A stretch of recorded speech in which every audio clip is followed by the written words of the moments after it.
Welcome back to our new video, guys. Today we are having a whole team of UIET Kurukshetra who has currently won the title of SIH 2022.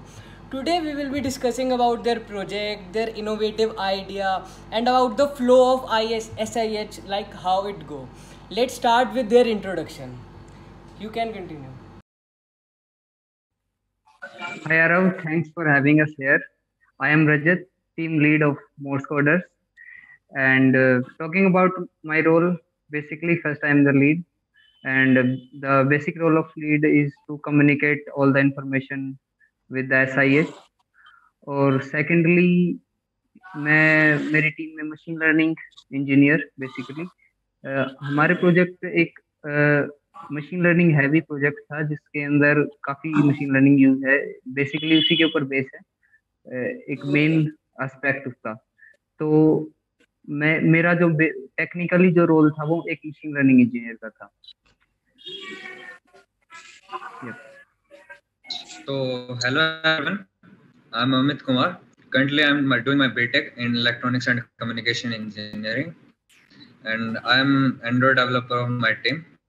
I basically made an app named Sarasmarg for this project.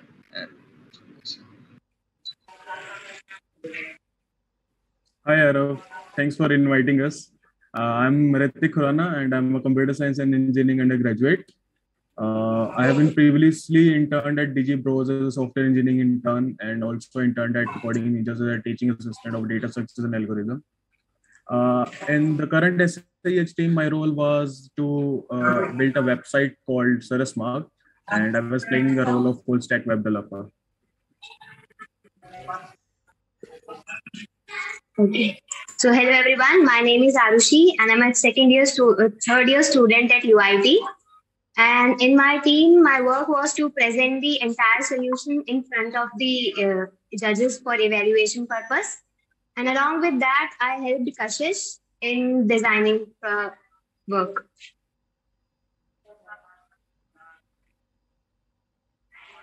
Okay, hi Arav, my name is Ojas Khatri.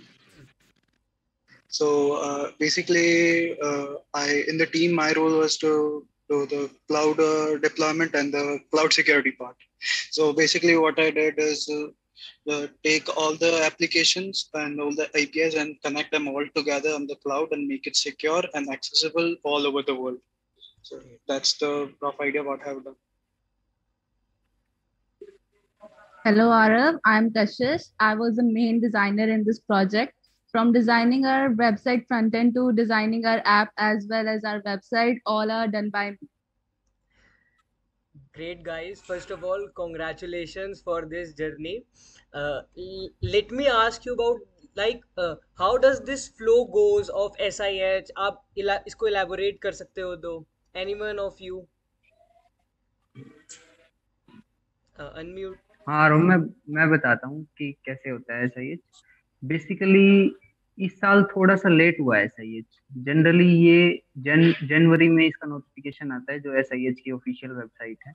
इस बार ये start हुआ था Feb में इसका promotion उन्होंने शुरू किया था और फर्स्ट इसकी डेडलाइन थी 29th ऑफ फरवरी जिसके अंदर ये होता है कि सभी कॉलेजेस को अपने इंटरनली कॉलेज से टीम्स को लेना होता है. उनके अंदर वहाँ एक internal SIH internal hackathon conduct कराते हैं वो लोग. फिर उनमें से कुछ टीम्स जैसे वो डिमांड करते हैं कि आप हमारे पास 10 टीमें शॉर्ट लिस्टेड और 5 टीमें वेट लिस्टेड भेज दीजिए. तो उन टीमों का सिलेक्शन करते हैं और उन टीमों को आगे भेजते हैं वो लोग. और इस बार थोड़ी सी इसके बाद 1-2 डेडलाइंस और एक्सटेंड हुई थी SIH की तरफ से. तो इस वजह से इस साल का ये थोड़ा सा लेट हुआ SIH. अगर ये स्टार्ट हुआ था 2016 में started by our honourable prime minister और 2016, 17, 18, 19 ये पूरा ऑफलाइन मोड में हुआ. 20 वाला कोविड की वजह से ऑफलाइन हुआ था. 21 में ये हुआ नहीं और 22 में ये अभी हुआ था. और इंटरनल हैकाथन के बाद वो जितनी भी टीमें आगे भेजते हैं उनमें एक तो आप प्रेजेंटेशन सबमिट होती है जिसमें आप अपना पूरा सॉल्यूशन प्रपोज करते हैं उस प्रॉब्लम स्टेटमेंट के लिए। और दूसरा, आप एक शॉर्ट वीडियो उनको भेजते हैं कि आपका सॉल्यूशन कैसे काम करता है।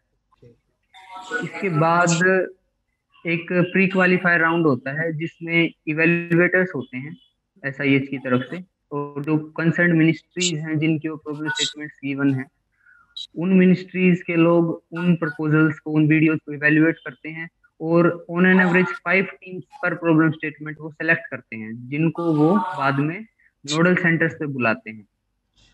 ठीक है। और इसके बाद वो नोडल सेंटर्स अलोकेट होते हैं अलग अलग प्रॉब्लम स्टेटमेंट के अकॉर्डिंग, अलग अलग मिनिस्ट्रीज के अकॉर्डिंग।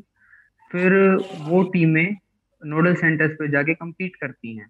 लास्ट में on an average 4 to 5 teams बचती हैं हर प्रॉब्लम स्टेटमेंट में, जो वहां जाके compete करती हैं। फिर नोडल सेंटर पे 2 दिन, अगर सॉफ्टवेयर, ये 2 टाइप का होता है, एक सॉफ्टवेयर एडिशन और एक हार्डवेयर एडिशन। सॉफ्टवेयर एडिशन इस बार 36 आवर्स का था, जिसमें आपको कंटिन्यूअसली 36 आवर्स वहां पे आपके वर्क स्पेस में बैठ के कोडिंग करनी होती है। उसके अंदर डिफरेंट डिफरेंट मेंटरिंग और इवेल्युएशन राउंड्स होते हैं। इस बार 3 मेंटरिंग राउंड थे, 3 इवेल्युएशन राउंड थे। जिस मेंटरिंग राउंड में वहाँ के लोकल मेंटर्स होते हैं जो आपको गाइड करते हैं आपके प्रोजेक्ट के बारे में। वो आपको बताते हैं कि उनकी क्या एक्सपेक्टेशंस हैं उस प्रॉब्लम स्टेटमेंट को लेके, आप जो डेवलप कर रहे हैं वो उसकी, उनके एक्सपेक्टेशन को मीट कर भी रहा है या नहीं, और आपको UI UX के बारे में और आपके प्रोजेक्ट के बारे में गाइड करते हैं। इवेल्युएशन राउंड में आपकी जो कंसर्न मिनिस्ट्री है, जिस मिनिस्ट्री की प्रॉब्लम स्टेटमेंट थी, वो उनके लोग आते हैं, और कुछ उनमें से 1 या 2 SIH के एलुमनाइज भी होते हैं। लगभग जूरी पैनल, कम से कम 3 मेंबर्स का जूरी पैनल होता है। वहाँ आपके आइडिया को डेमोन्स्ट्रेशन देखते हैं, आपने क्या सोच के बनाया है, कितना फिजिबल है आपका आइडिया, कितना वर्क कर रहा है, कितना आपने कर लिया है उसको, उसके अकॉर्डिंग आपकी इवेल्युएशन करते हैं। और 3 मेंटरिंग और इवेल्युएशन राउंड्स के बाद उनका जो एवरेज होता है, उसके अकॉर्डिंग फिर वो फाइनल विनर्स को अनाउंस करते हैं। ऐसे ही पर प्रॉब्लम स्टेटमेंट एक टीम विन करती है। तो आपकी तो पूरी परफेक्ट टीम है, मतलब हर एक चीज से कंसिस्टेंट, कोई बैक एंड, कोई डेवऑप्स, कोई फुल स्टैक।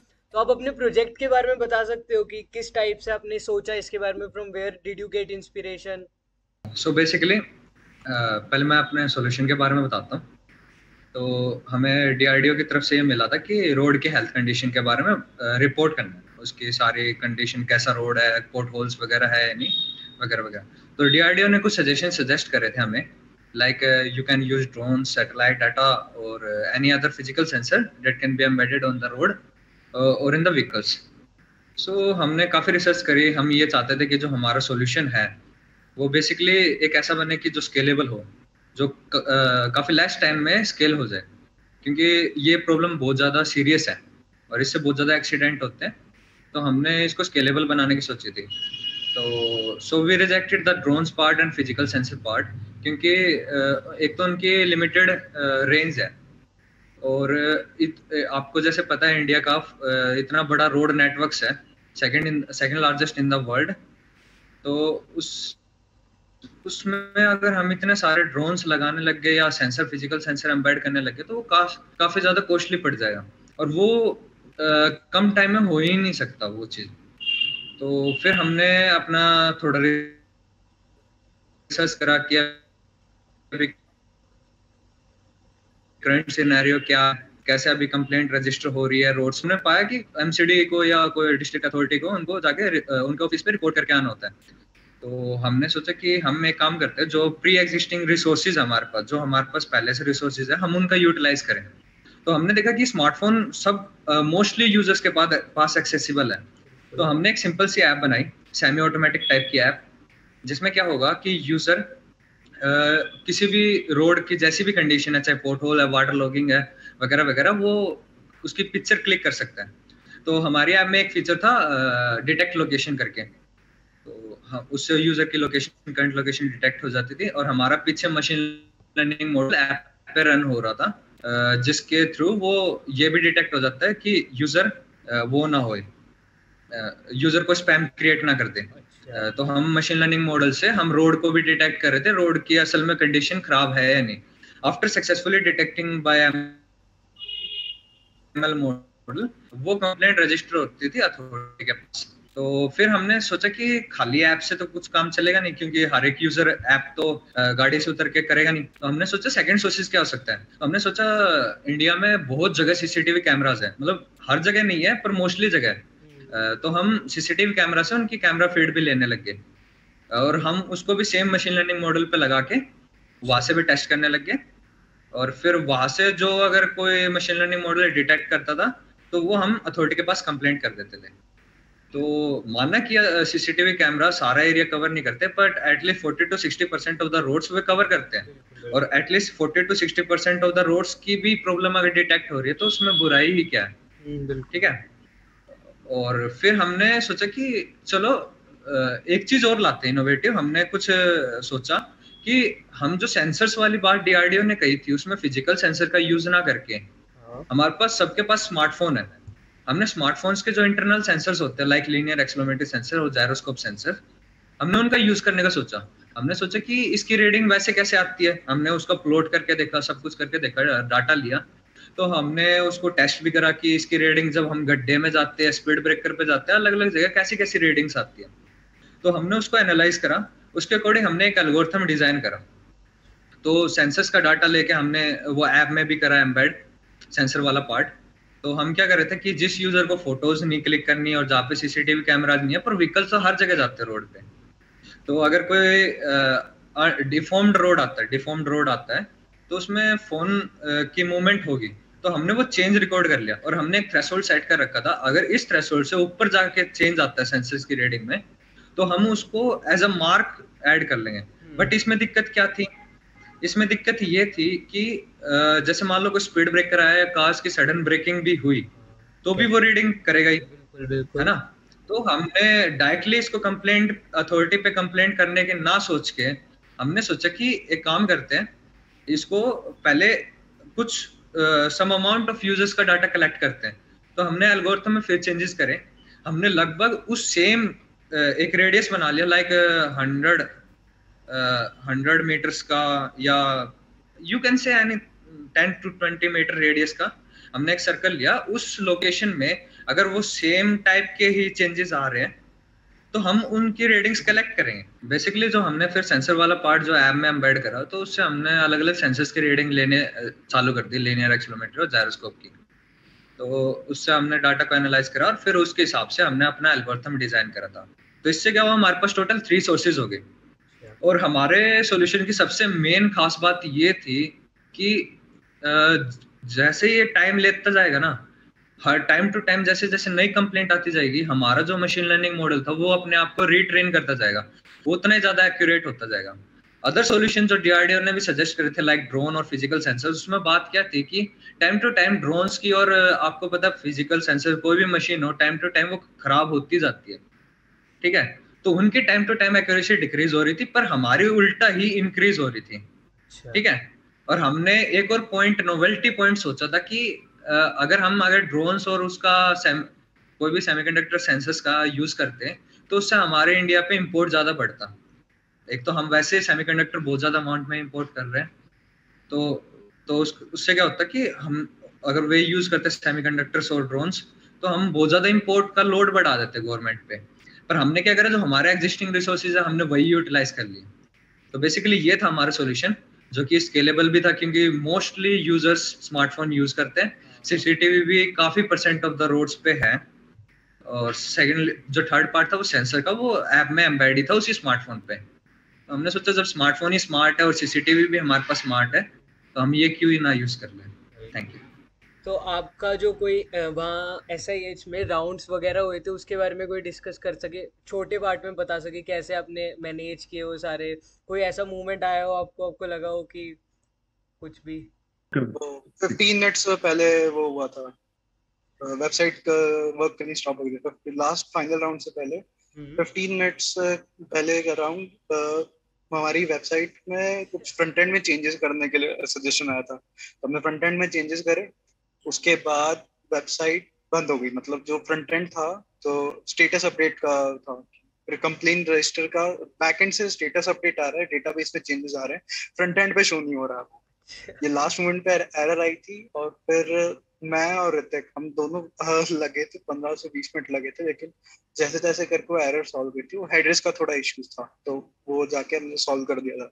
लेकिन उस टाइम पे वो टेंशन इतनी क्रिएट हुई थी, सबके चेहरे पे ऐसे हम दोनों घूर रहे थे, मेरे को और ऋतिक को, कि ऋतिक मेरे को ब्लेम कर रहा है, तूने कुछ करा होगा, मैं ऋतिक को ब्लेम कर रहा हूँ, तूने सीएसएस में कुछ चेंज ऐसे कर दिए, कि फिर एक टेंशन क्रिएट होगी। लेकिन जब वो एट लास्ट मोमेंट वो सॉल्व हो गई थी, फिर ऋतिक और बाकी सब कह रहे थे कि ये लोकल होस्ट पे दिखा देते हैं, क्योंकि लोकल होस्ट पे सही काम कर रहा है। लेकिन कोई करना सही नहीं रहता लोकल होस्ट पे दिखाना, क्योंकि तो उन्होंने हमने पहले इवैल्यूएशन राउंड से पहले बोला कि हमारी जो है वो डिप्लॉयड है और आप अभी यूज कर सकते हो। तो अगर लोकल होस्ट पे दिखाते तो एक बैड इंप्रेशन पड़ेगा। और एक वो बात ये आई कि उन्होंने जजेस ने मैन्युअली हमारी वेबसाइट चेक करी थी। तो मैनुअली चेक करने के बाद तो और थोड़ा सा रीवर्क अच्छा हुआ, ये हमने लोकल होस्ट पे नहीं दिखाई, और वो वर्किंग कंडीशन थी, वो सीएसएस अपडेट हो रही थी। तो मेन वो वही दिक्कत थी, सीएसएस पास नहीं हो रही थी, कुछ वो नई चेंजेस की वजह से। तो बस वही था। लास्ट मोमेंट बहुत क्रूशियल होता है ना। हाँ, बस वही मिला था। Okay great guys, love talking to you. बहुत अच्छा लगा आपको प्रोजेक्ट वगैरह सब जान के। Best of luck for your journey and thanks for your time. Thanks, Thank Arav, you, for having Arav. us. Okay, Thanks, okay. Anu. Thank you.